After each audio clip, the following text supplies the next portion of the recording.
Well, in continuing coverage this morning, the National Black Farmers Association is calling for a boycott of John Deere. It comes after the company announced it's changing some of its policies.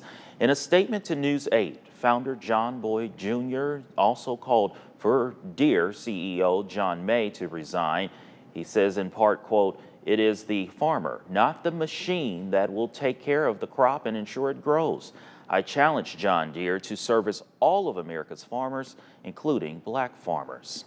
Well, Deere says it's reviewing company policies and what events it participates in response to customer feedback. And News 8's Jenna Webster explains how this decision could impact hiring and sales at Deere. After weeks of online pressure from a conservative political commentator, John Deere announced changes to its diversity policies, saying in part it will no longer participate in external, social, or cultural awareness parades, festivals, or other events. It's also reviewing training materials and policies. It's unclear what events Deere participates in now or how trainings might change. Training is the most common active DEI program. It doesn't do much to change what the workforce looks like. Frank Dobbin is a Harvard sociology professor. He's studied corporate diversity programs for decades. Silence is violence! He says in the wake of the 2020 murder of George Floyd and the resurgence of the Black Lives Matter movement, companies started reevaluating and looking at practices to promote diversity.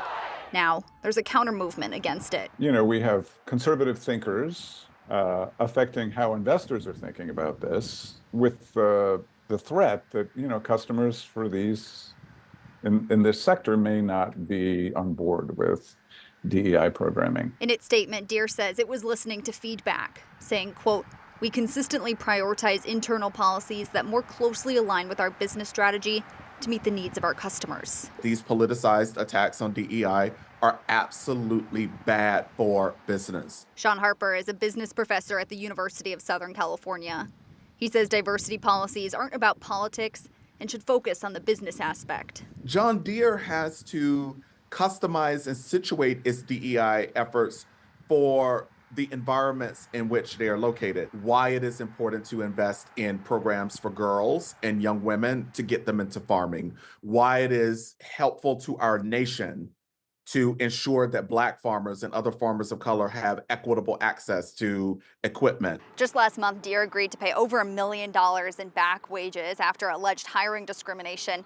Harper thinks that will be more common. Meanwhile, both professors think less people from minority groups will want to work for the company now, and that this won't significantly increase Deere's customer base. Maybe the top 5% of conservatives are going to make their tractor decision based on this. My guess is that most people are just going to make their decision based on, you know, who their local supplier is. Both expect attacks on DEI to continue. But as the pendulum continues to swing between two poles, Dobbin predicts company diversity policies will ultimately end up somewhere in the middle. Jenna Webster, WQAD News 8.